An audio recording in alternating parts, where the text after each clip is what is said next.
हमारे शहर का नाम मालेगांव कैसे पड़ा, इस बारे में हिस्ट्री राइटर्स की अलग अलग राय है।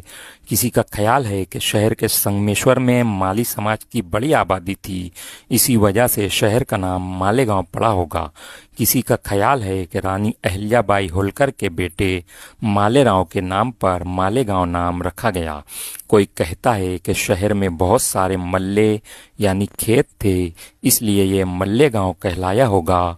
आखिर 1966 में शहर के करीब वजीर खेड़े में एक खेत में तांबे की कुछ तख्तियां मिलती हैं, जिन पर राष्ट्रकूट सिलसिले के राजा इंद्रराज के जरिए कुछ गांव दान में देने का जिक्र है। इस प्लेट पर शके 836 यानी 24 फरवरी 915 ईस्वी की तारीख दर्ज है।